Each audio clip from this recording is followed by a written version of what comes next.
convido você que trouxe sua Bíblia a abrir comigo no Evangelho de Jesus, segundo Marcos.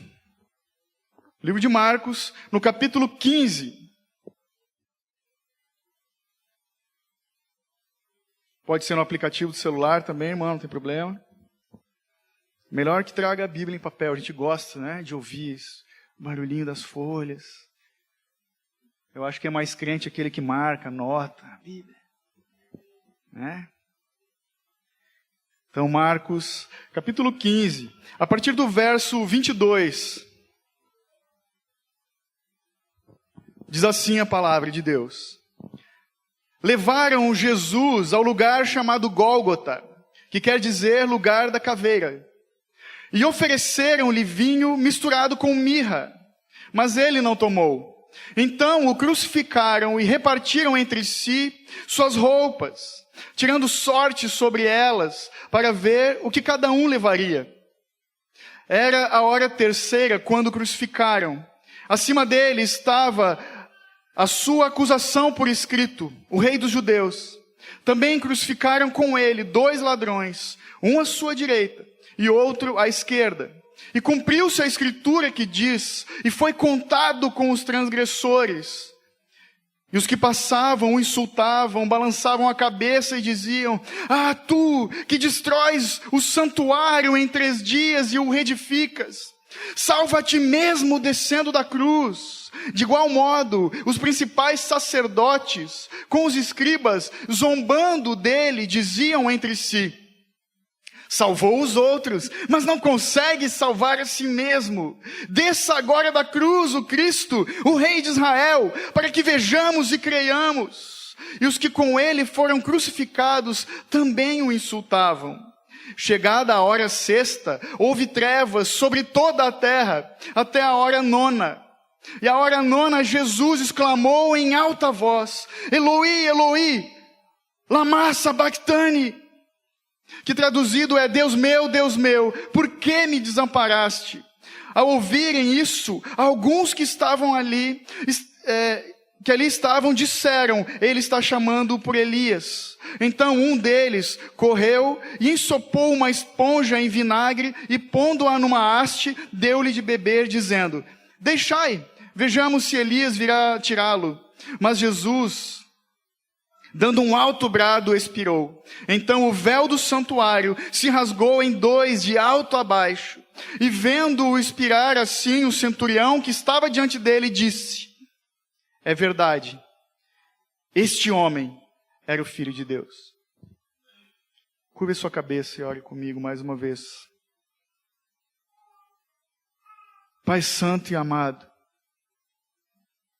nós rendemos graças por tão grande misericórdia, pelo teu sangue derramado, pelo alto preço que foi pago por cada um de nós, pela tua bendita palavra, a custo de sangue que chegou e hoje nós temos ela em nossas mãos, pela vida de cada um dos evangelistas, Pai, que registraram a história, ou melhor, o fato mais importante de toda a história da humanidade. Obrigado, Deus, por quão grande salvação que nós pecadores recebemos das tuas mãos. Se conosco nessa noite, Paizinho. Te pedimos, tem misericórdia de nós e abre o nosso entendimento, abre os nossos olhos para a palavra revelada. Que o Santo Espírito venha testificar em nossos corações e trazer o entendimento das coisas que ainda não compreendemos, mas que são simples e poderosas. Opera em nossos corações, Paizinho, te peço, o poder desse Evangelho que transforma as nossas vidas para louvor da tua glória, em nome de Jesus. Amém. Aleluia. Tem umas pessoas que dizem que uma imagem vale mais do que 1000 palavras. Quem já ouviu isso? Uma imagem vale mais do que 1000 palavras. E eu, que sempre trabalhei com comunicação visual, design gráfico, publicidade, eu ouvi falar bastante isso, e eu mesmo falei isso. Esse fato que nós acabamos de ler aqui no Evangelho de Marcos, a crucificação de Cristo, é um fato E esse fato foi retratado em pinturas, em esculturas, em obras de arte, desde o século IV. Muitos homens retrataram essa história que acabamos de ler. Na tentativa de registrar essa narrativa, eu creio que nenhum homem consegue contabilizar quantos quadros, vamos falar só dos quadros, quantas pinturas da crucificação foram feitas de lá até os dias de hoje. É impossível contabilizar. Eu não sei se você lembra também, falando de imagem, em 2004, estreou no cinema o filme A Paixão de Cristo, dirigido pelo Mel Gibson, lembram? E milhares de pessoas assistiram esse filme. Ele arrecadou 611 milhões de dólares. É um bom número. Aqui no Brasil, em Pernambuco, os pernambucanos têm uma tradição já há 52 anos de encenar a Paixão de Cristo, fazer teatro da Paixão de Cristo há 52 anos. E estima-se que quase 4 milhões de pessoas já assistiram essa peça. É muita gente. Mas é interessante que nenhuma obra de arte, nenhuma encenação da Paixão de Cristo se compara aos ricos detalhes que nós encontramos nos evangelhos, nos 4 evangelhos, que são o perfeito relato daqueles dias, das últimas horas do Deus que se fez homem, do Cordeiro Santo de Deus, que pagou pelos nossos pecados. Palavras são melhores do que imagens.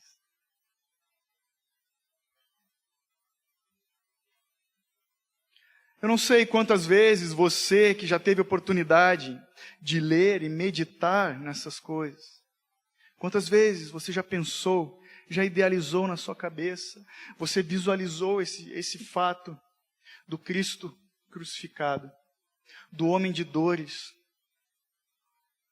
Os judeus consideravam maldito todo aquele que era pendurado no madeiro, diz a palavra. E eu não sei se tu sabe, meu irmão, mas como que acontecia a morte de quem era crucificado? Ele morria por asfixia, de dores terríveis, de cãibra. O peso do corpo comprimia os pulmões de quem estava crucificado, e essa pessoa morria sufocada, ou com falta de ar. Era comum quebrar as pernas para facilitar o trabalho da morte. Dizem que no caso de Jesus, eles botaram tipo um troninho, para apoio dos pés, mas não foi para facilitar, porque os pés estavam pregados, não tinha como se mexer, não tinha como aliviar a dor, elevar os pulmões, não havia possibilidade de escapar da morte naquele lugar.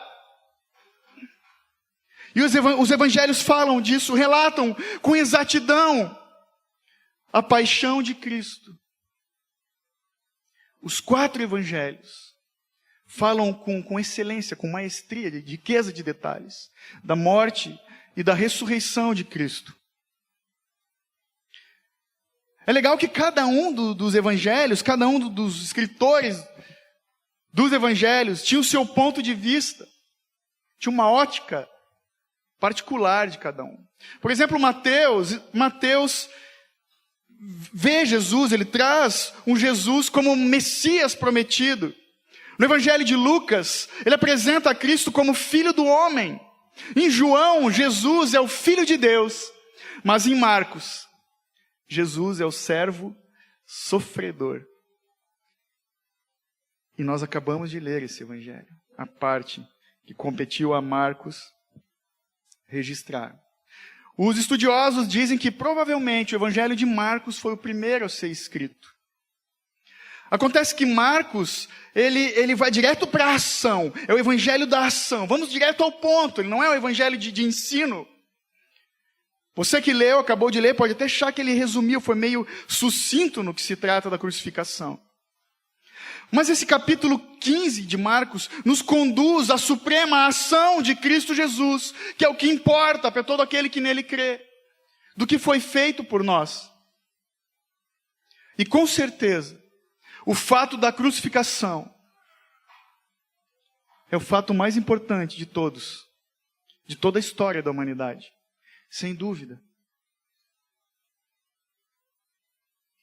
A cruz de Cristo, meu irmão, ela é um grande paradoxo da fé cristã. Porque ao mesmo tempo, pensa comigo, é a maior tragédia de todos os tempos, a cruz de Cristo, mas também é a mais gloriosa vitória. Essa é a cruz do nosso Salvador, é isso que ela representa. Nós chamamos esse acontecimento da paixão de Cristo. Por isso o título do filme. E paixão em latim quer dizer exatamente sofrimento. Então se tem algum apaixonado aqui, você está sofrendo. A paixão de Cristo foi o sofrimento do meu e do teu Salvador. É o fato mais importante do cristianismo. E desse fato, dessa crucificação, depende a esperança de todos os pecadores salvos.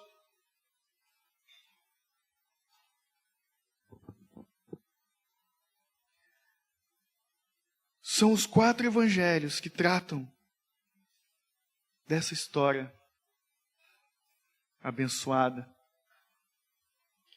Faz algum tempo nós não indicamos livros e hoje eu vou dar uma dica para você que gosta de literatura. Eu gosto de livros. Eu quero recomendar esse livro para você, do John MacArthur, Uma Vida Perfeita. Irmãos, ele levou 40 anos compilando todos os textos da Bíblia que está correlacionado com Cristo Jesus. E eu trouxe ele justamente, não para fazer uma propaganda, porque eu não estou ganhando nada com isso, mas eu recomendo, é da editora Thomas Nelson, procure Uma Vida Perfeita de John MacArthur.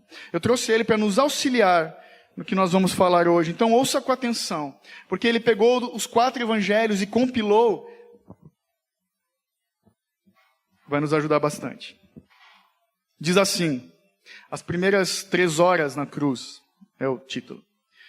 Depois de o crucificarem, Jesus disse, Pai, perdoa-lhes, pois não sabem o que estão fazendo. Eram 9 horas da manhã, o povo ficou observando. Tendo crucificado Jesus, os soldados tomaram as roupas dele e as dividiram em 4 partes, uma para cada um deles, restando a túnica.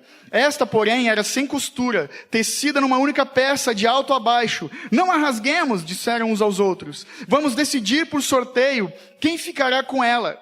Então eles dividiram as roupas dele, tirando sortes, para saber com que cada um iria ficar, para que se cumprisse a escritura. Dividiram as minhas roupas entre si, e tiraram sortes sobre minhas vestes. Foi o que os soldados fizeram, e sentando-se, vigiaram-no ali. Pilatos mandou preparar uma placa e pregá-la na cruz. Por cima da cabeça a colocaram, e por escrito a acusação feita contra ele. Este é Jesus Nazareno, o rei dos judeus. Muitos dos judeus leram a placa, pois o lugar em que Jesus foi crucificado ficava próximo da cidade. E a placa estava escrita em aramaico, latim e grego. Os chefes dos sacerdotes dos judeus protestaram junto a Pilatos. Não escrevas o rei dos judeus, mas sim que este homem se dizia rei dos judeus. Pilatos respondeu, o que escrevi, escrevi. 2 ladrões foram crucificados com ele, um à sua direita, outro à sua esquerda. Um de cada lado de Jesus, e cumpriu-se a escritura que diz, ele foi contado entre os transgressores. Os que passavam lançavam-lhe insultos, balançando a cabeça e dizendo, ora, você que destrói o templo e o reedifica em 3 dias, salva-te, desce da cruz, se tu és o Filho de Deus. Da mesma forma, os chefes dos sacerdotes, os mestres da lei e os líderes religiosos zombavam dele entre si e o ridicularizavam.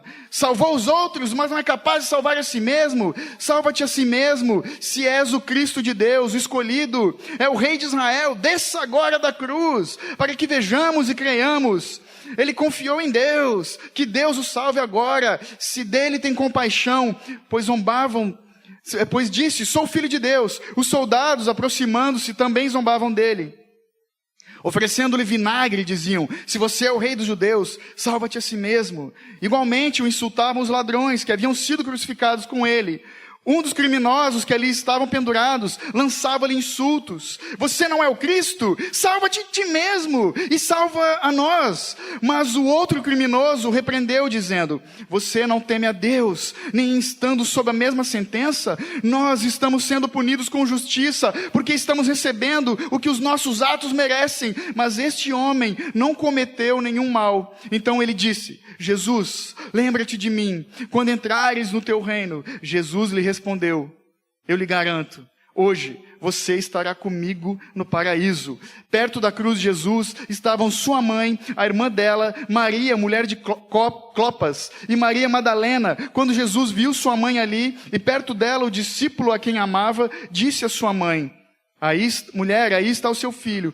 E ao discípulo: aí está a sua mãe. Daquela hora em diante, o discípulo a levou para casa. As últimas 3 horas. Do meio-dia às 3 horas da tarde, trevas cobriram toda a terra. Por volta das 3 horas da tarde, Jesus bradou em alta voz: Eloi, Eloi, lama sabachthani, que significa: meu Deus, por que me abandonaste? Quando alguns dos que estavam ali ouviram isso, disseram: ouçam, ele está chamando Elias. Mais tarde, sabendo então que tudo estava concluído, para que a escritura se cumprisse, Jesus disse: tenho sede. Estava ali uma vasilha cheia de vinagre. Imediatamente um deles correu em busca de uma esponja, embebeu-a em vinagre, colocou na ponta de uma haste e a deu para Jesus para beber. Mas os outros disseram: deixa-no, vejamos se Elias vem salvá-lo para tirá-lo daí. Tendo provado, Jesus disse: está consumado.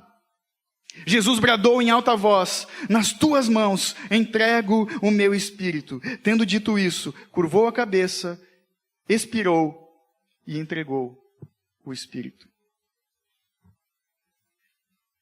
Amém. Compre esse livro, é muito bom. Leia os evangelhos, também são muito bons.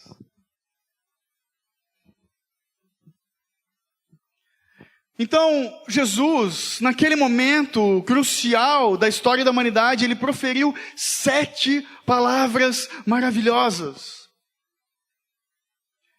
Se você prestou atenção no que eu li aqui, as 3 primeiras palavras, elas têm relação com as pessoas. Uma palavra, ele se dirigiu ao Pai, e as últimas 3, ele se relaciona, elas têm relação com Ele mesmo, com Cristo. Nós podemos dizer, a partir do que lemos, o que o Evangelho nos relata, que as 7 palavras, o resumo delas são: a primeira palavra é a palavra de perdão, a segunda é a palavra de salvação, a terceira é a palavra de afeição, de angústia, de sofrimento, de vitória e de contentamento. 7 palavras. A primeira, então, é a palavra de perdão. Quando nós lemos em Lucas, no capítulo 23, Pai, perdoa-lhes, porque não sabem o que fazem. O verso 34 de Lucas 23, Jesus fala isso. Jesus, então, nesse momento, estava orando pelos inimigos.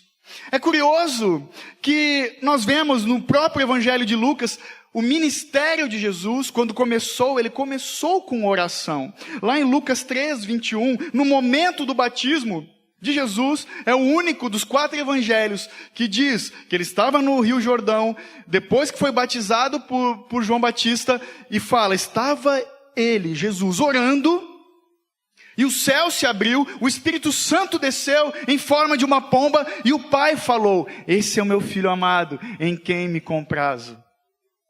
Ali começou o ministério de Jesus. E agora nós vemos aqui nas suas últimas horas de vida, que o desfecho do ministério dele, com oração também. Que poderoso é isso, meu irmão. No momento de maior fraqueza, de incapacidade, ele orou por seus inimigos. As suas mãos não podiam mais tocar os doentes porque estavam pregadas na cruz. Os seus pés não podiam mais levá-lo numa tarefa de misericórdia porque estavam rasgados. impossibilitados de caminhar. Mas o que Jesus ainda podia fazer pelas pessoas? O quê? Ele podia orar pelas pessoas. Ele orou cheio de compaixão por aqueles, justamente aqueles que gritavam: crucificam! Ele teve compaixão dessa gente. Ele orou por aqueles que zombavam dele, aqueles que o acusavam de blasfemar o nome de Deus. Ele orou. Ele clamou ao Pai por misericórdia dessa gente. Ele intercedeu por eles. E quer saber? O Pai ouviu do seu alto e sublime trono e atendeu, respondeu essa oração. Nós vemos isso em Atos capítulo 3, 41, quando Pedro, pregando para esses mesmos israelitas: arrependam-se, foram vocês que o condenaram. 3.000 israelitas se arrependeram dos seus pecados, se converteram a Cristo Jesus e foram batizados. Ele orou por seus inimigos, mas também por mim e por ti, meu irmão. Se você já leu lá em João 17, a oração sacerdotal, especificamente no verso 20 e 21, quando ele pede: eu oro por aqueles que vão crer em mim ainda, Pai, e que assim como eu e tu somos um, que eles sejam um. Ele orou pela unidade da igreja. Com certeza, essa atitude nos ensina algo. Jesus nos deixou um exemplo em todo o tempo, a vida dele foi exemplar. Talvez alguém aqui hoje esteja adoecido, doente, se sente incapaz, incapacitado de fazer atividades qualquer que gostaria de fazer. Talvez alguém aqui se sinta de mãos atadas de uma situação que fugiu do seu controle. É momento de parar, de orar a Deus, de clamar ao Senhor.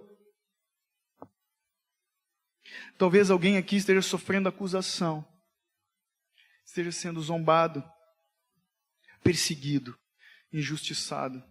Ore a Deus. Cristo orou pelos seus algozes, pelos seus assassinos.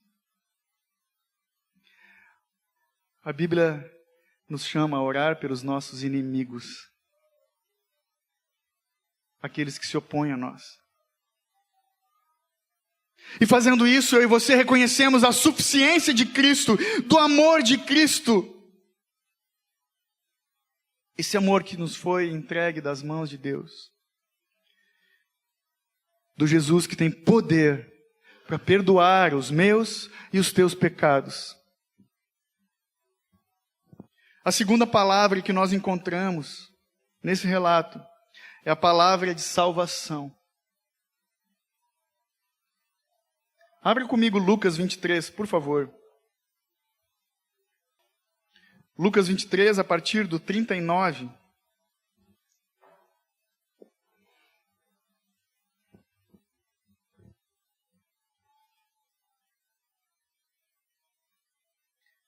Então, um dos criminosos crucificados blasfemava dele, dizendo: Tu não és o Cristo? Salva a ti mesmo e a nós. Mas o outro, repreendendo-o, disse: Não temes a Deus, nem sofrendo a mesma condenação? Nós, na verdade, estamos recebendo com justiça o que nossos atos merecem. Mas este homem não fez mal algum. Então disse: Jesus, lembra-te de mim quando entrares no teu reino. E Jesus respondeu: Em verdade te digo que hoje estarás comigo no paraíso. Não foi por acaso, meu irmão, que Jesus foi crucificado entre dois ladrões. Foi profetizado isso por Isaías. Se você lê, se você gosta de Isaías, preste atenção, Isaías 53, 12. Foi contado com os transgressores. Nada, isso prova que nada acontece por acaso ou por um acidente. Neste mundo que é governado por Deus, o Senhor Todo-Poderoso estava orquestrando esse momento que foi planejado desde a eternidade. Ele foi contado com os malfeitores. Ele foi considerado como a escória da humanidade. O lugar que era nosso. O lugar de vergonha, o lugar de transgressores, o lugar de criminosos, o lugar de condenados à morte. Lá ele se encontrava, maldito. Isaías diz que não havia formosura nele, que os homens passavam e viravam o rosto. Pensa na cena, 3 cruzes. Jesus, um ladrão à esquerda, outro à direita. É a cena do drama da salvação.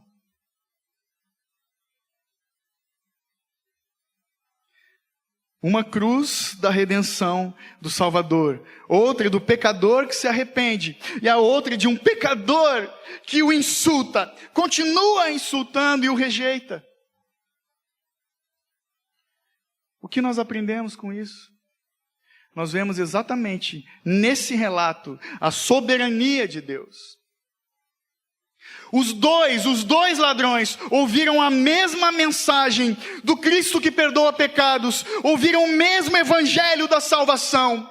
A eles foi pregado, os dois tiveram a mesma oportunidade. Um deu ouvidos à voz da misericórdia, deu crédito à obra do Cordeiro de Deus.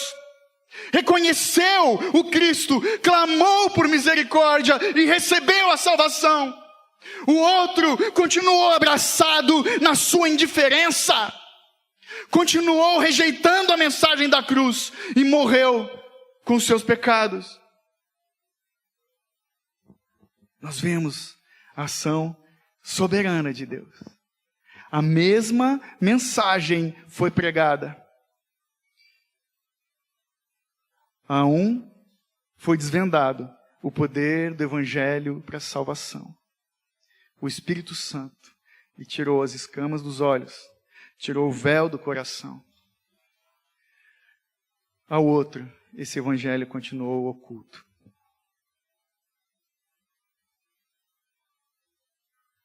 Por que Deus fez assim? Um dos pecadores foi salvo. Para que nenhum pecador se veja desesperado, porque há salvação em Cristo, mas um só foi salvo, para que ninguém seja presunçoso, dizendo, vou tocar minha vida, lá no final eu vou para a igreja, lá no final eu aceito Jesus, lá no final, quando eu estiver bem velho, eu me torno um religioso, quem sabe? Não depende de nós, depende da soberana vontade de Deus. E refletindo nessas coisas, nós podemos dizer, nós entendemos que um homem pode crer no Cristo histórico e continuar morto em seus pecados e delitos, assim como alguém pode acreditar no Napoleão histórico e a sua vida não muda, continua a mesma. Um homem pode crer no Cristo Salvador, na sua vida perfeita, na sua morte de sacrifício, em sua ressurreição vitoriosa, no seu retorno prometido, mas temos que fazer mais do que isso. Temos que pôr em prática a nossa fé salvífica. Temos que andar na disciplina dessa fé. Uma fé genuína, que não se limita a 4 paredes, que não se resume em um dia da semana, uma fé que é o nosso respirar. Eu sei que o meu Redentor vive, eu sei que Ele vai voltar. Nós vemos no ladrão arrependido essa fé, uma fé humilde, uma fé confiante e uma fé corajosa. É para isso que somos chamados, para essa fé. O ladrão se arrependeu, repreendeu o outro. Ele foi contra os religiosos, ele foi contra o povo e contra os soldados que zombavam de Jesus. Ele reconheceu Jesus, numa pequena frase, como Senhor e Rei. Senhor Jesus, lembra de mim quando entrares no teu reino. Senhor e Rei. Muitos, no meio cristão, tem vivido e desfrutado de um Jesus rei. Eu sou filho do rei, eu sou filha do rei. Céu na terra, festa, banquete. Mas não tem se sujeitado ao Jesus que é Senhor.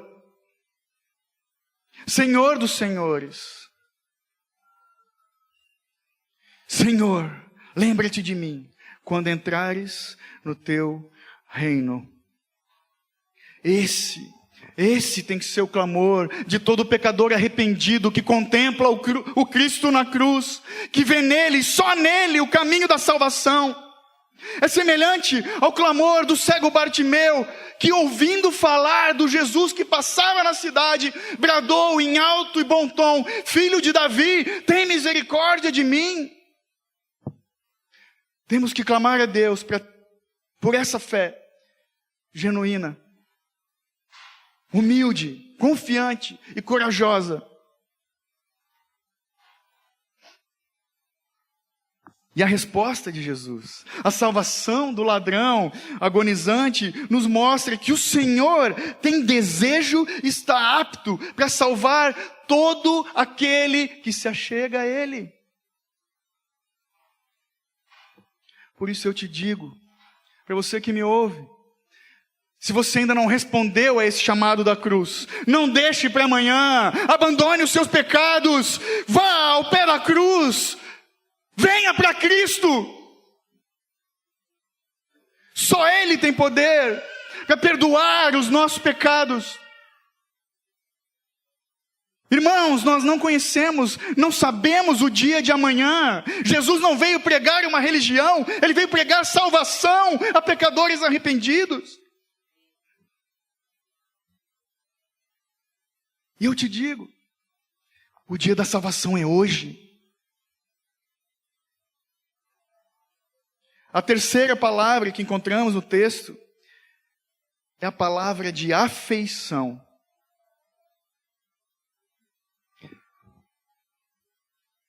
Vamos lá no Evangelho de João, rapidinho, 19.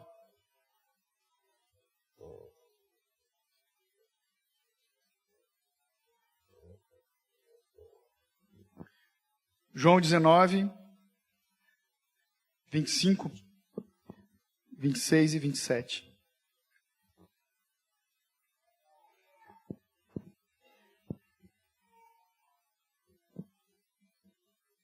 Diz assim: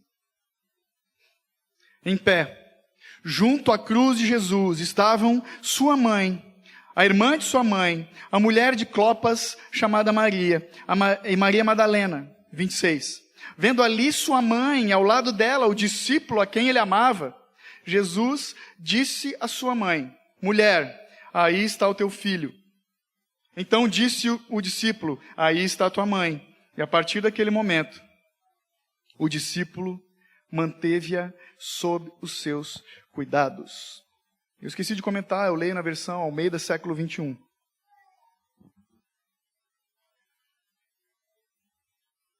José já havia morrido. Mas nós vemos Maria. O que nós aprendemos, então, de Jesus, quando ele falou essa terceira frase? Irmãos, nós aprendemos de Jesus a importância de honrar pai e mãe até o fim. Até o fim. Algo mudou em minha vida quando recentemente eu ouvi uma mensagem que diz, falando disso, que todo homem honra pai e mãe o tempo todo. Nós devemos honrá-los. Enquanto criança, obedecendo pai e mãe. Enquanto adolescentes, respeitando pai e mãe. Enquanto adultos, cuidando de pai e mãe. E Jesus nos ensinou isso. O texto que lemos diz: e junto à cruz de Jesus estava a sua mãe. A mulher mais bem-aventurada de todas que pisou nessa terra. Pois ela provou da maior felicidade de dar à luz a Emanuel, o Filho de Deus. Uma gestação sobrenatural. E agora, nesse momento da cruz, ela sofre o golpe da terrível dor diante de uma morte desumana do seu filho. Ela que foi a primeira a beijar aquela testa, agora coroada de espinhos. Ela que foi a primeira a conduzir a criança nos passos, segurando pela mão. Tem que encarar as mãos pregadas, os pés dilacerados. Numa rude cruz ele estava. Mas nós aprendemos de Maria. Nós aprendemos de Maria. Porque ela estava ali suportando dor, aflição, angústia. Mas permaneceu de pé, diz a palavra, de pé ao lado da cruz. Ela não deu chilique, irmãos, ela não desmaiou, ela não pediu água com açúcar, água nada. Ela estava de pé, firmada. E diante disso, eu pergunto para nós então, diante da atitude dessa mulher, que dor, que angústia pode nos afastar de Cristo? Que sofrimento é maior do que Ele sofreu, do que Ele passou por amor de ti e de mim? Qual o coração angustiado que fica sem a palavra de cuidado e consolo, quando busca ajuda aos pés de Cristo? Firmados numa fé inabalável. Ali estava Jesus, então. Seus discípulos o abandonaram. Os seus amigos podem até esquecer dele. A sua nação o desprezou. Mas a sua mãe permaneceu de pé ao lado da cruz. É curioso que Jesus não chamou mãe, esse é teu filho. Ele disse mulher. Exatamente igual lá nas bodas de Caná da Galileia, se você se lembra, quando ele disse, mulher, o que tenho eu contigo? Ele não chamou ela de mãe, ele chamou ela de mulher. Exatamente para que ela o visse como Senhor. Senhor, não mais o filho, Senhor. Ela precisava vê-lo como filho, como Senhor, e isso, com certeza, fortaleceu Maria no seu posicionamento. Ela estava de pé. Mas nós aprendemos de João também. Eu não sei se ele é humilde ou se ele é meio arrogante quando ele escreve o discípulo quem Jesus amava, né? Eu fico na dúvida. Cada um escolhe. Mas de fato ele era o discípulo que Jesus amava. Nós aprendemos porque a Bíblia diz que no momento que Jesus foi capturado, foi preso, todos saíram correndo. Todos os discípulos o abandonaram. Nós vemos um João arrependido que voltou, contemplou a cruz, que se pôs de pé, com coragem. Ele enfrentou o medo, o perigo de ser morto, como cúmplice, como seguidor de Cristo. Ele estava ali,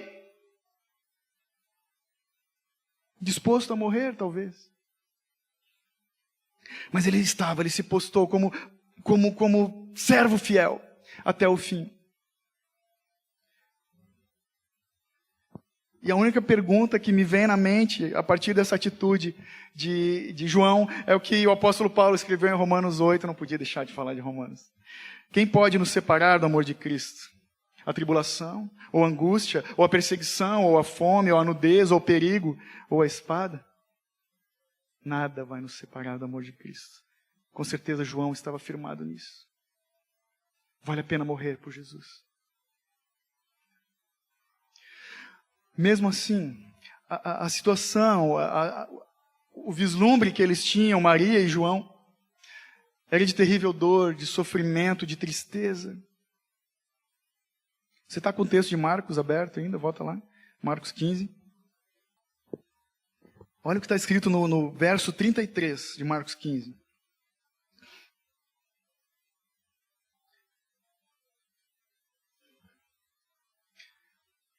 Chegada a hora sexta, houve trevas sobre toda a terra, até a hora nona. Trevas sobre toda a terra. No nascimento do Filho de Deus, se você se lembra, a noite se tornou em dia. Os anjos anunciavam aos pastores nos campos com cânticos e a noite se tornou dia. Houve luz, mas agora na morte do Filho de Deus, o dia se tornou em trevas. Houve escuridão, meu irmão, do meio-dia até as 3 horas da tarde. Trevas, escuridão sobre toda a terra. E a partir disso, nós vamos para a quarta palavra, que foi a palavra de angústia. No verso 34 de Marcos, olhe comigo. E a hora 9, Jesus exclamou em alta voz, Eloi, Eloi, lama sabachthani, que traduzido é, Deus meu, por que me desamparaste?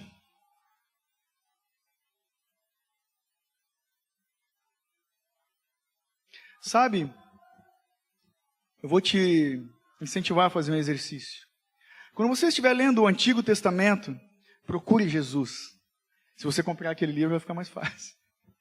Procure Jesus em todos os livros da Bíblia, de Gênesis a Apocalipse. Esse livro fala de Cristo. Isso que acabamos de ler, está lá no Salmo 22. Existem salmos messiânicos, o 22, o 69, o 51. Davi foi usado pelo Espírito Santo como profeta para falar desse momento. Isaías, então, só spoiler, né, mano? Leia, procure Jesus em todos os livros, é maravilhoso isso. Por que me desamparaste? Essas são palavras de chocante importância. A crucificação do Senhor da Glória foi o evento mais extraordinário que aconteceu na terra. Não era novidade um justo ser condenado, um inocente ser condenado injustamente. Lá com Abel isso já aconteceu, morreu. Mas ali não estava qualquer homem. Não era um homem qualquer, irmãos.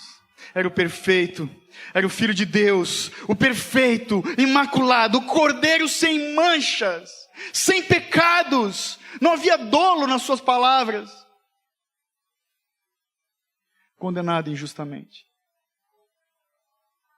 Nesse momento, então, que houve trevas, o sol escondeu a face. Houve trevas durante 3 horas, e essa escuridão representa o juízo de Deus sobre o pecado. Esse momento foi o momento que Jesus temia enquanto orava no Getsêmani, a ponto de suar, né? Suar. Depois edita, tá? Suar gotas de sangue. Esse momento ele temia. Jesus não estava morto fisicamente ainda, mas espiritualmente ele estava alienado, separado de seu Pai. O próprio Davi, como eu já falei, foi usado quando ele diz lá no Salmo 51, não me expulses da tua presença, nem tire de mim o teu Santo Espírito. Isaías 53:10 responde, todavia, o Senhor agradou moê-lo. Que momento difícil. Jesus enfrentando a morte. E a morte espiritual é justamente isso, a separação de Deus. Ele experimentou um pouco disso. Jesus enfrentou por nós essa separação. Por um momento o Pai esconde a sua face do Filho. O Criador se vira contra a criação. Uma dor insuportável para qualquer homem, para o mais forte de todos os homens. Só o Deus homem poderia suportar isso. Ou seja, o peso dos pecados da humanidade estavam sobre ele. Pensa, que momento difícil, que momento terrível. Os açoites, os tapas, as chicotadas não foram nada. A dor dos cravos não importavam. Os xingamentos, a zombaria não o abalaram tanto quanto o silêncio do Pai naquele momento.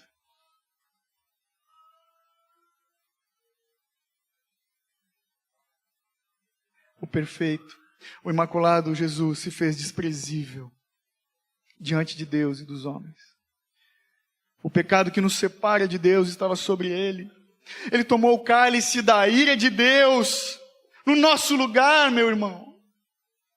O salário do pecado é a morte, e Jesus estava recebendo esse salário que nos era devido. Ele pagou por nós. A quinta palavra é a palavra de sofrimento.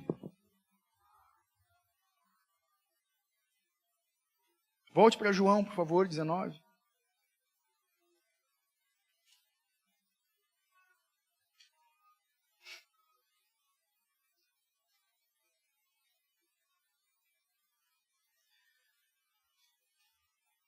João 19, 28.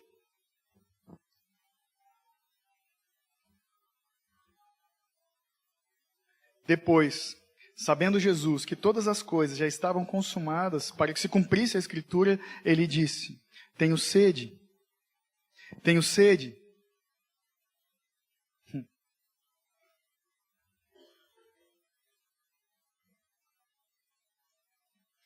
Pensa nessa sede, irmãos.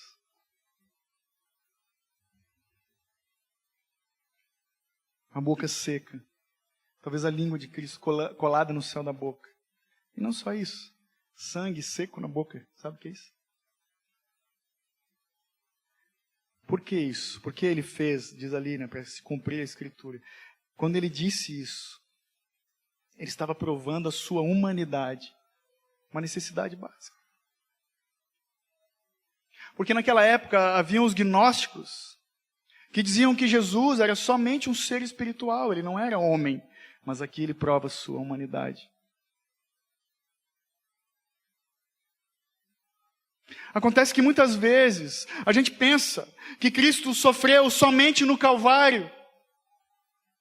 E nós esquecemos a extensão dos seus sofrimentos por toda a sua vida. Pensa comigo. Ele sempre soube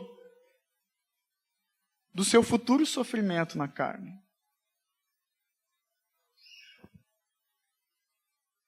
Ele vivia num tempo hostil e de muito pecado.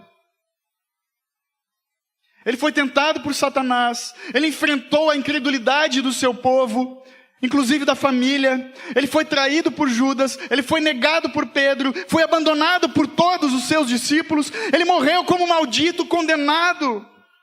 Ele morreu como sacrifício por pessoas que ainda não criam nele. Homem de dores. Os sofrimentos de Jesus foram físicos e foram espirituais também. Falando do sofrimento, o Catecismo de Heidelberg, na pergunta 37, nos traz o seguinte: o que entendes pela palavra padeceu?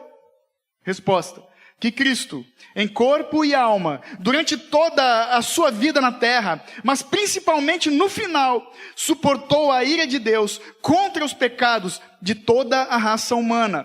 Por esse sofrimento, como único sacrifício propiciatório, ele salvou da condenação eterna de Deus nosso corpo e alma e conquistou para nós a graça de Deus, a justiça e a vida eterna. Foi por isso que ele veio. Foi para esse dia fatídico que ele veio.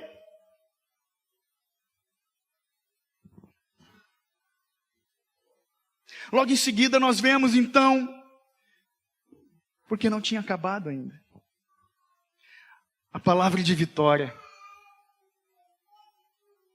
A mensagem da cruz é viva. São as boas novas que continuam ecoando e alcançando milhares de pessoas. Boas novas de salvação.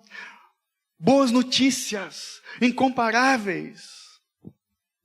Como a gente se alegra, não é verdade, com algumas notícias. Quando o seu time ganhou o Campeonato Brasileiro. Muitos ficam felizes quando o Brasil ganha a Copa do Mundo. Uma ligação, às vezes: pai, passei no Enem. Isso nos enche de alegria, uma boa notícia. Outra notícia: recebi um e-mail, você vai ser contratado, é uma boa notícia. Outros se alegram com a temporada da série nova do Netflix. É uma boa notícia. Outros ficam extasiados quando é anunciado a data do próximo filme dos Vingadores. Dia 25 de abril. Uhul! Eu vou estar lá em São Paulo, pensa. Só que toda e qualquer notícia passa. Toda e qualquer notícia fica desatualizada. Você está em João ainda? Olha comigo 30, do capítulo 19. Havendo provado o vinagre, Jesus disse: está consumado! Que notícia maravilhosa! Continua atual, vívida. No original, está escrito em grego, o Novo Testamento foi escrito em grego, está escrito tetelestai. Tetelestai não foi um grito de desespero, mas foi um brado de vitória. Está consumado. Essa palavra tetelestai, ela tinha 3 significados. Ela podia significar uma missão cumprida, uma tarefa que foi dada por um pai. O filho completou, ele voltava, tetelestai, missão cumprida. O segundo significado de um resgate definitivo, o pagamento, a quitação de uma dívida, uma promissória assinada e carimbada, tetelestai, está pago. O terceiro significado é de uma posse permanente, daquele que comprava um terreno, um imóvel. Na escritura também vinha o carimbo, tetelestai, é minha posse. Tem vários livros na internet, você encontra, de Arthur W. Pink. E ele diz algo interessante sobre o que estamos tratando. Ele fala assim: aqui vemos o cumprimento de todas as profecias que foram escritas sobre Cristo, o término do seu sofrimento, o objetivo da sua encarnação alcançado, a realização da expiação, a remissão dos nossos pecados, o cumprimento das exigências da lei, a satisfação da justiça divina, a destruição do poder de Satanás. Está consumado. Que notícia maravilhosa. Jesus estava consumando a sua obra, pisando na cabeça da serpente, e isso foi prometido a nós, lá no Gênesis, pelo Pai. O descendente da mulher ia pisar a serpente, a cabeça da serpente. Se cumpre nesse momento. Jesus triunfando sobre o diabo e seus demônios, nos comprando para Deus com seu sangue. Está consumado. Não existe nenhuma outra notícia que possa nos alegrar mais do que essa. Fomos comprados, somos posse dele. Nossa dívida foi paga. Louvado seja Deus. A 7ª palavra, irmãos, é a palavra de rendição ou de contentamento. Quando no verso 37 de Marcos diz, expirou. Mas em Lucas 23, abre comigo, 23 de Lucas 46.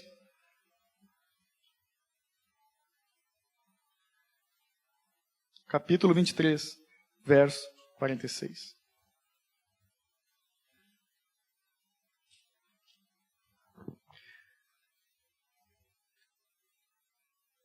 Então, exclamando em alta voz, Jesus disse: Pai, nas tuas mãos entrego o meu espírito. E dizendo isso, expirou.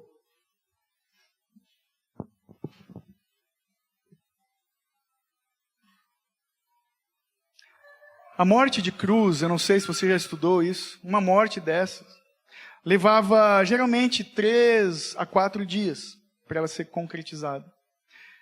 Deus, o Pai, o Senhor, demonstra tamanha misericórdia, resolvendo a questão em 6 horas. Jesus venceu a morte naquele lugar. Cordeiro Santo, Imaculado de Deus. Como Isaac, eu e você fomos poupados da morte, porque Deus providenciou para si mesmo o Cordeiro. A Bíblia fala dele o tempo todo, tá vendo? Só que Jesus não foi morto. Ele deu a sua vida, ele se entregou voluntariamente. Ele não morreu como um mártir.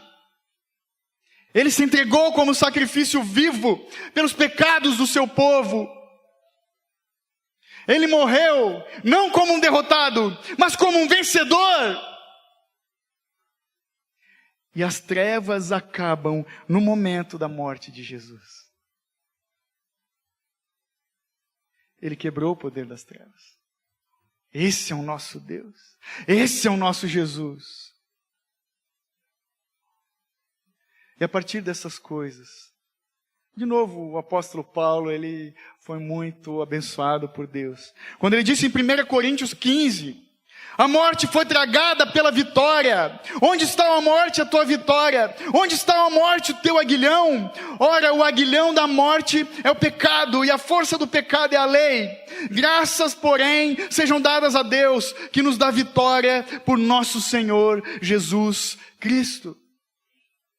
Ele está citando Isaías, está citando Oséias. Os profetas anunciavam esse dia que se cumpriu em Cristo e que continua ecoando nos corações de muitos.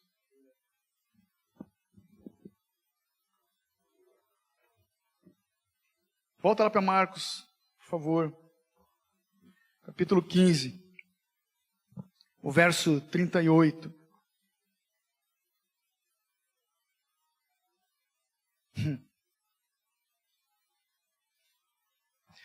Uma curiosidade, irmãos. Estude, se dedique nessas coisas. Leia bons livros que tratam do Cristo. Medite nos evangelhos. Uma curiosidade. Falando da perfeição de Jesus. Quando diz que a túnica dele, não sei se você percebeu, quando eu li a túnica, não tinha nenhuma costura, era uma peça única. Isso fala da perfeição de Cristo. Não tinha um remendo. Ele era perfeito. O verso 38 de Marcos 15 diz: então, o véu do santuário se rasgou em dois, de alto a baixo. Se rasgou. O véu que nos separava. A Páscoa dos judeus em Moisés representava a libertação do povo do Egito. O caminho para a terra prometida. Nesse fato, nesse momento, Jesus está inaugurando, meus irmãos, para mim e para ti, a verdadeira Páscoa. Vencida foi a morte. Ele concretizou a redenção, o resgate, a libertação do seu povo, os filhos de Deus, tanto os judeus como os gentios. Um povo eleito de propriedade exclusiva de Deus. O véu foi rasgado. O brado da cruz, então, em tuas mãos entrego o meu espírito, é o chamado divino para os filhos de Deus. O véu se rasgou. O Pai aceitou o sacrifício, desfez a separação do pecado que havia entre nós e Deus. O Santo dos Santos está aberto para os homens por meio da morte de Cristo. O caminho para Deus estava aberto, está aberto. Jesus abriu para nós um novo e vivo caminho, porque Ele é o caminho. Ele foi rasgado, Ele foi moído. Você entende, você vê a preciosidade, o poder dessas 7 palavras. Outra curiosidade, que o 7 na Bíblia representa a plenitude. 7 palavras plenas, que apontam para nós a salvação bendita, perfeita, definitiva e completa, na obra de Cristo.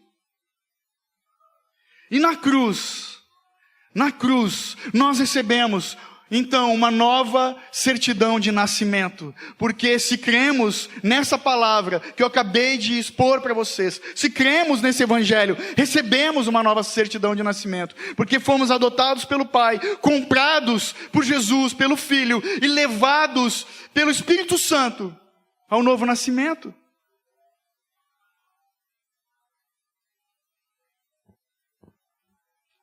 Mas essa palavra é viva e eficaz, ela é prática para nós.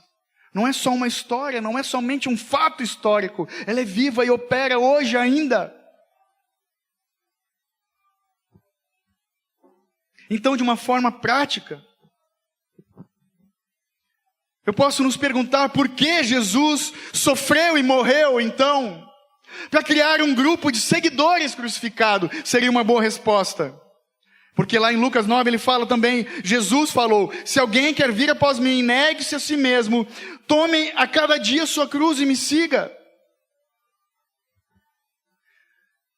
Estou caminhando para o final, e eu tenho algumas perguntas para tratar para nós aqui.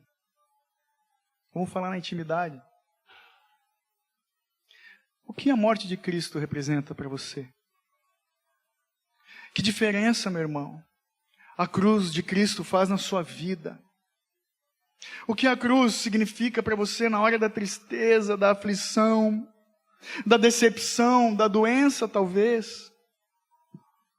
No momento desses, de adversidade, de tribulação, você se recorda dos sofrimentos da cruz?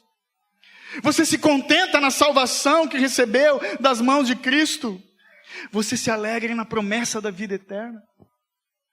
Essas coisas, essas verdades, têm que permear as nossas mentes e os nossos corações.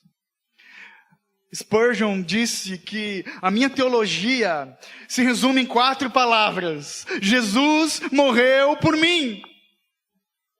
Agostinho disse que a cruz foi o púlpito onde Deus pregou o amor.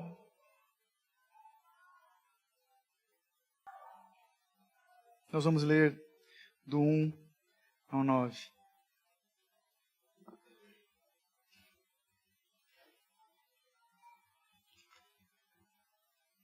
Aleluia. Lucas 24, do 1 ao 9.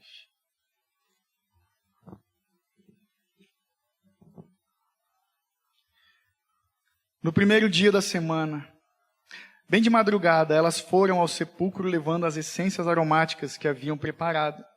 Encontraram a pedra do sepulcro removida.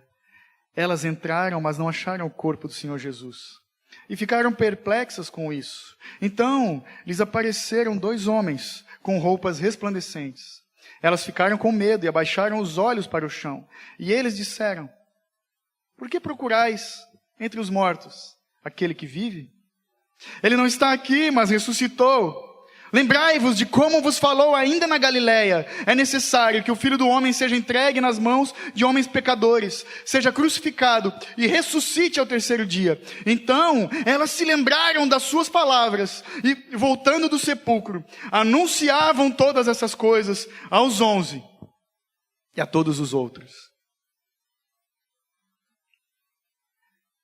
Aqui está a nossa responsabilidade. O que fazemos com essa mensagem? É curioso que os anjos falam, lembre do que ele falou para vocês? Irmãos, diante dessa mensagem da cruz, se nós cremos de fato em Cristo Jesus, nós somos chamados a lembrar dessa obra. Somos chamados a crer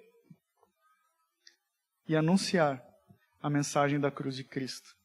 Do Cristo que morreu, ressuscitou e vai voltar. Não sei se você sabe, anjo no original significa mensageiro. Nós somos mensageiros, portadores dessa palavra. Aleluia.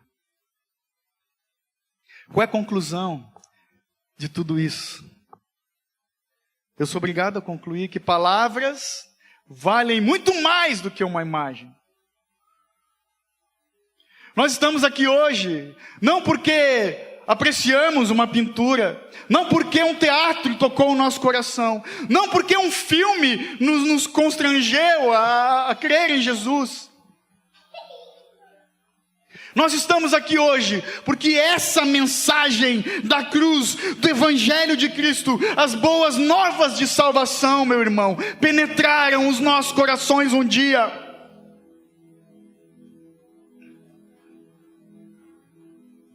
O meu anseio, toda vez que eu oro pela igreja, não só a gente, a igreja do Senhor Jesus, é que nós, o povo de Deus, sejamos como Pedro, quando ele disse para Jesus: para onde iremos, se só tu tens as palavras de vida eterna? Benditas palavras de vida eterna, que nos alimentam, nos fortalecem, nos sustentam os passos. Então, como um bom evangelista prático, como Marcos, o resumo todo da história é que Jesus morreu e foi sepultado numa sexta-feira. No sábado houve silêncio, lágrimas, angústia e medo. Mas no domingo o sol do novo dia raiou. E com ele, a melhor notícia de todas que o mundo já ouviu: Jesus está vivo! Coloque-se de pé. Jesus está vivo! Louvado seja Deus! Que nós sejamos esse povo que crê nessa mensagem, que se lembra dessa mensagem, que anuncia o Salvador,